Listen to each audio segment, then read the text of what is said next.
All right. I thought I'd pop on just a few minutes early, or a few seconds earlier. I wanted to utilize my 30 minutes as much as possible. So if anybody's on, I want you to tell me you can hear me.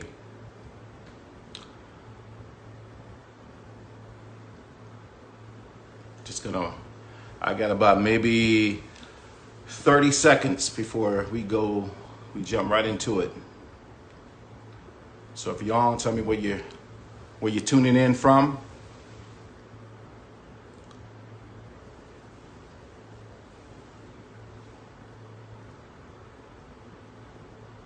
All right. Well, it is 2:00 straight up and down. I want to go ahead and jump into it. Most of us will probably get this on replay. I'm very excited to share some information with you. Listen, first of all, how's everybody doing? What's going on? My name is Eric Faget, and I am one of 21 best-selling authors in the new book titled Soul Talk Volume 3. In this book, I tackle fatherlessness. My chapter is titled The Mailman, and today I'm going to deliver some kingdom principles that I myself have learned and used throughout my journey. My plan is to align these kingdom principles with some of my related experiences. In addition, share a little bit of the motivation that propelled me in becoming the kingdom man, husband, and father I knew God created me to be. Now, my hope is that I can add some value to your life during these uncertain times. The fact is, with all the negativity on social media and radio and the news, I felt somewhat of a sense of responsibility to speak life into your today to help you with your tomorrow. I hope you caught that.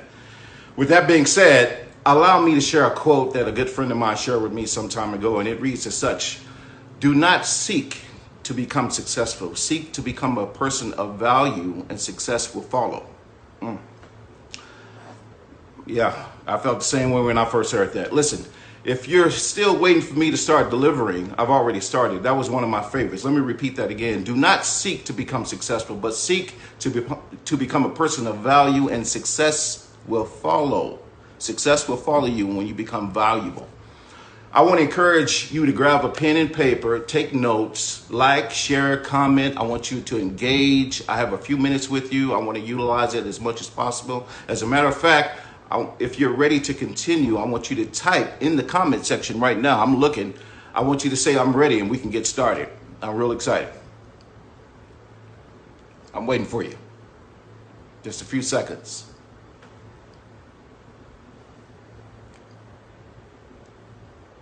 All right. Well, I'm going to get into this. Listen. Now, here's a kingdom principle that I've learned. Life is seasonal. Life is seasonal. In my favorite book, To Everything There Is a Season. And I got some notes here to keep me on track because I can go on. So, to everything there is a season.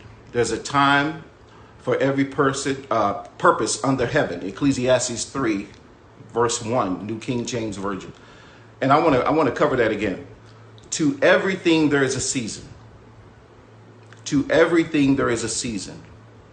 How many things? Everything there is a season. So with that being said, like I said, this COVID-19 virus that we're all dealing with, man, it's taking the world by storm. But to everything there is a season. This too will pass. This too will pass. And I want to encourage you today. See, there's some things, what's really significant about this COVID-19 is that we're all going through it together. Most of us, we have our own individual seasons. But this particular season, we're all going through together. And that's very significant. Now, it kind of reminds me of a situation that I was going through back in 2012. And this is where I share some of my related experiences. And I used to work for Bank of America. I was a project manager, and I had got laid off, and it really devastated my family. We ended up being split up. We were separated for a couple of years. We lost pretty much everything. And I was living in a motel for a couple of years during that time in Louisville, Texas, Sun Suites Motel off of Corporate and I-35E in Louisville, Texas. Yeah, I remember it like it was yesterday, man. I was, what the things I remember is in the wee hours of the morning when I wasn't working, I was drawing unemployment. I had just enough to pay my room and board at this motel and maybe something to eat every once in a while. But I would go out onto this balcony and I would look over. There was like a forest preserve right across the way, and I would go on this balcony and I would look over, and I would plead with God, and I would ask God. I said, God, how long am I going to be here? How long am I going to be here, God? And I did that for a couple of months, man. I would go out there and I would plead with him, and he would lay in my heart a little bit later. You know, after doing this for a couple of months, he would lay in my heart. He would say, you know, Derek, you're asking me the wrong question. The question you really should be asking me is, what am I supposed to be learning while I'm in this season? And that is the part that I want to kind of challenge you today, because seasons come and seasons go.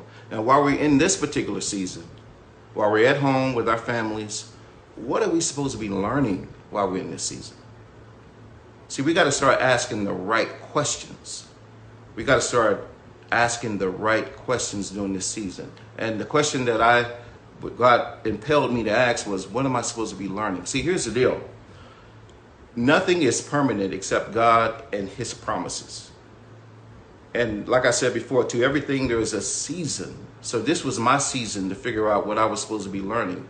Just like school, if you don't learn what it is that you're supposed to learn in that grade or season, you're going to repeat it. You're going to continue to repeat it. I wanted to so bad to get out of that season. It was a tough period in my life. I felt emasculated. I didn't have the means to take care of my family, which is, you know, really, really important to me. And, you know, I so much wanted to get out of that situation. So I started asking the right questions, and I'm going to tell you something. You know, because I changed my mindset and started asking the right questions, God began to open up opportunities for me. You know, it wasn't too far long after that, I met a friend who's now a friend today, but he wasn't a friend. I didn't even know him before this. But he introduced to me an idea, a concept that totally changed my family's trajectory. Totally. And we're actually living off that one decision that I made back in 2012 to this day. And it has been phenomenal. So my challenge to you during this time of quarantine with your family is to figure out what it is that you should be learning during this season. I mean, we've been so busy with work. We've been so busy doing other things. Now that we're having an opportunity to spend some quality time with our families, with our children, what are we doing with that time? What are we doing with that time? So I'm going to keep it moving here, man. I want to try to maximize every minute. So here's another point that I want to make.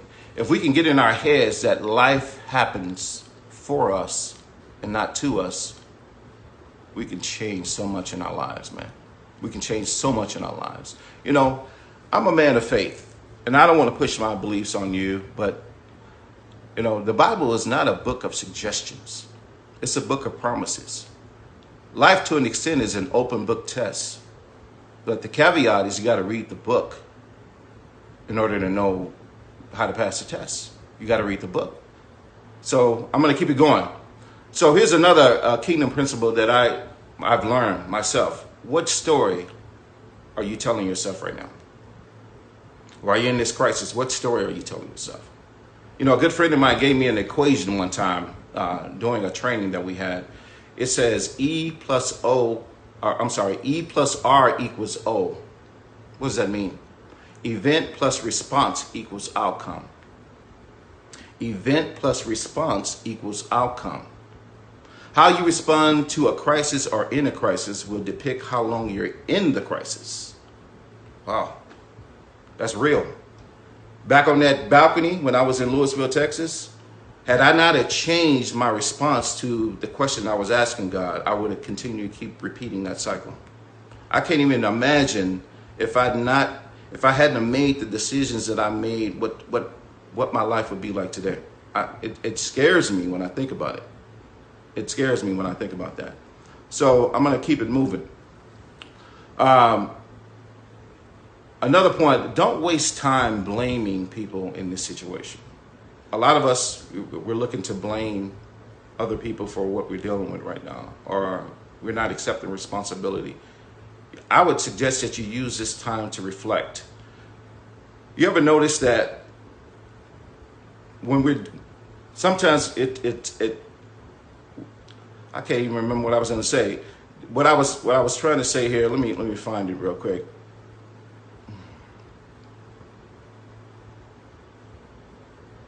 I got some notes here.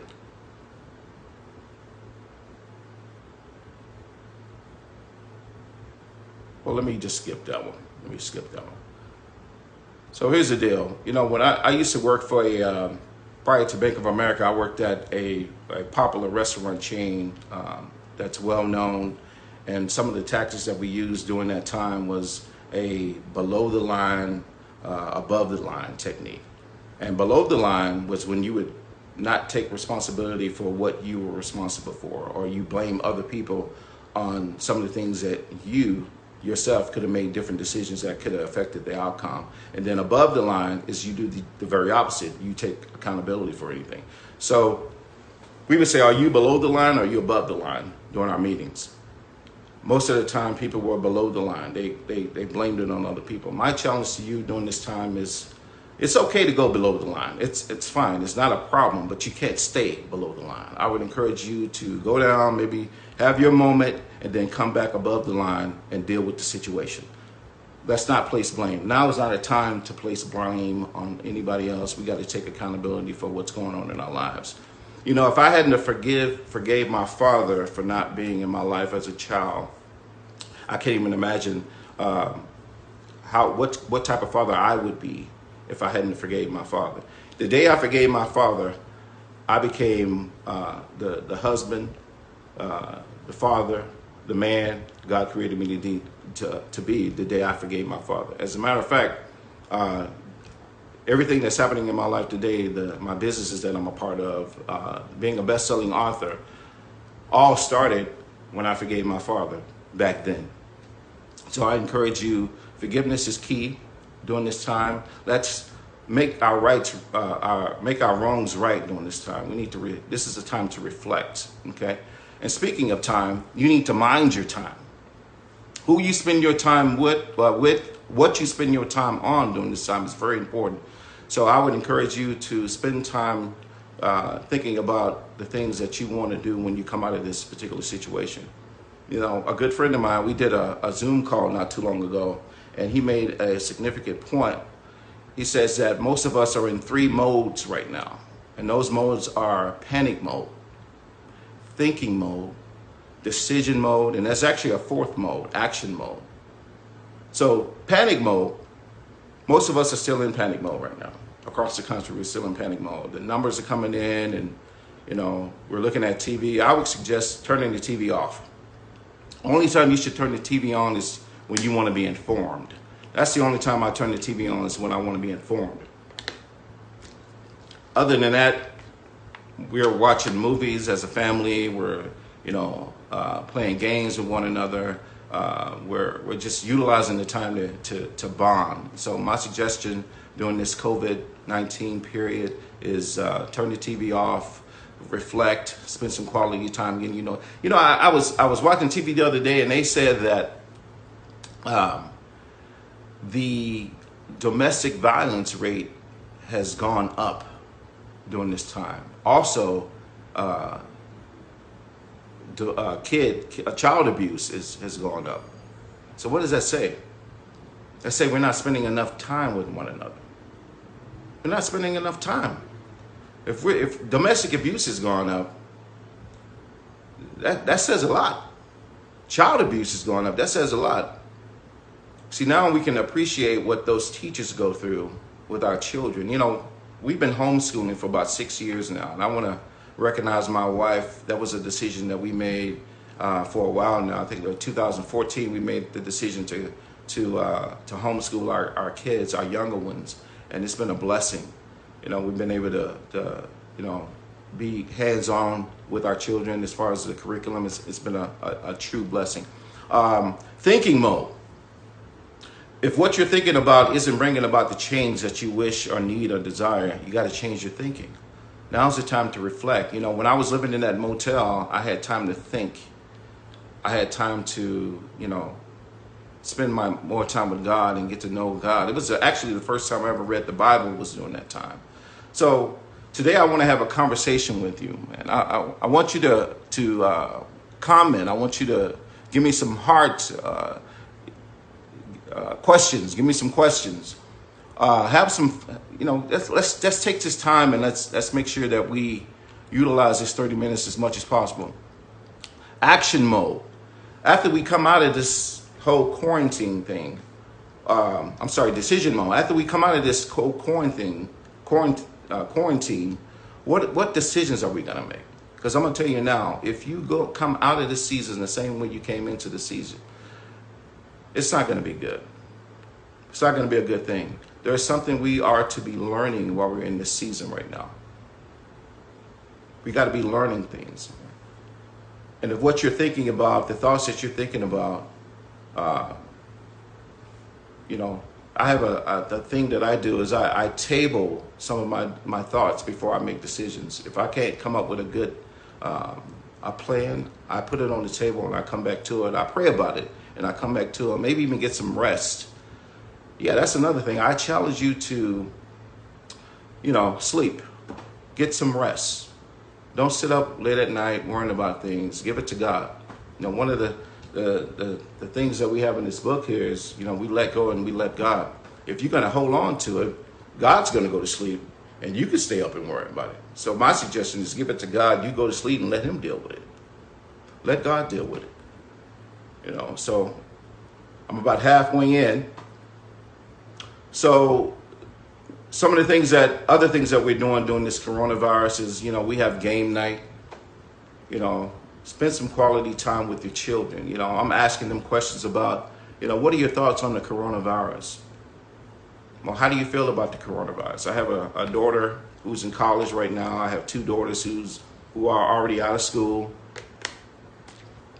And I have a younger daughter who's about to turn 9, and I'm asking them questions about the coronavirus. And of course, there's different perspectives based on their ages, how they feel about it. But the commonality is, I can't do things the way I used to do them because of this particular situation. So you have to be able to talk to your kids. We're going to be held accountable for the direction of our kids. The Bible says, train up a child in the way he or she should go, and when they grow up, they won't depart from the faith. But you got to put the faith in them. That's our responsibility. We got to do that. So listen, I just want to have a conversation with you.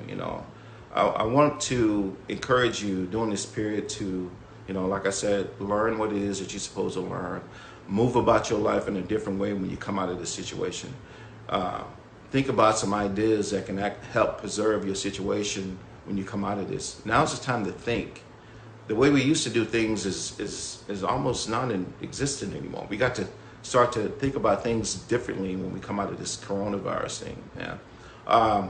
Another kingdom principle that I want to share with you is surrounding yourself around the thinking that outthinks you. Surround yourself around the thinking that outthinks you.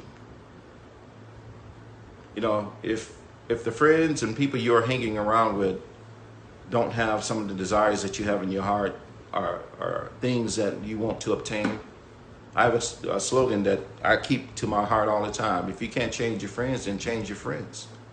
Change your friends. If you get advice from individuals who have what you want, your job is to listen. Don't argue. Just listen to their advice. Don't take advice from people that don't have what you want, because you're subject to get the things that they have. So if I had to listen to the people that told me that I couldn't have this or I wasn't going to be a best-selling author,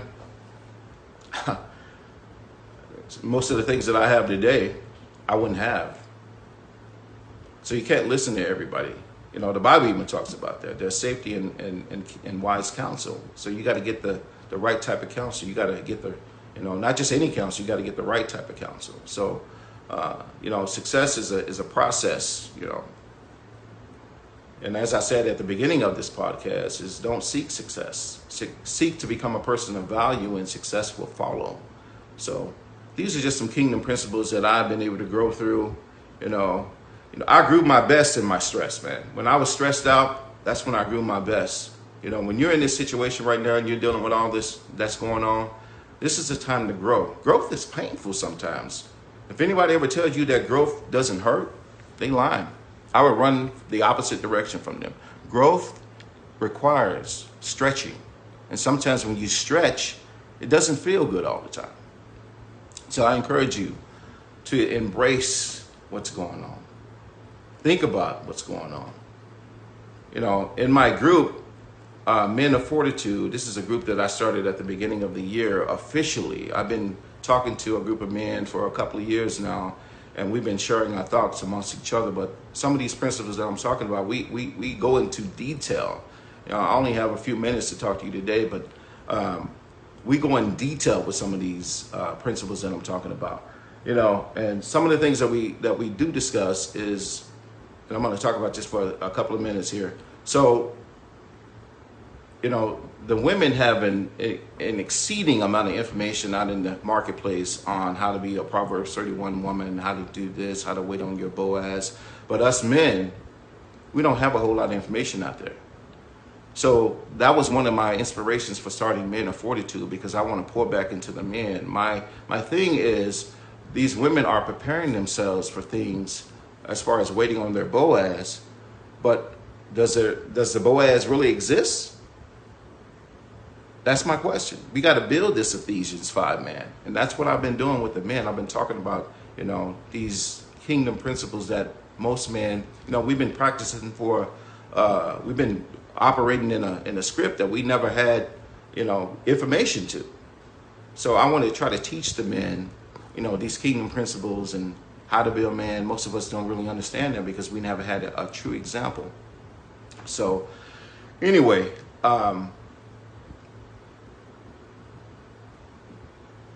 some of the things that I've been talking about here are things that I have lived personally by, that I have taken with me throughout my journey. And my hope is that I can pass those things along to the next man, and together we can come together and, you know, change the direction of what's going on in our economy and what's going on with our families.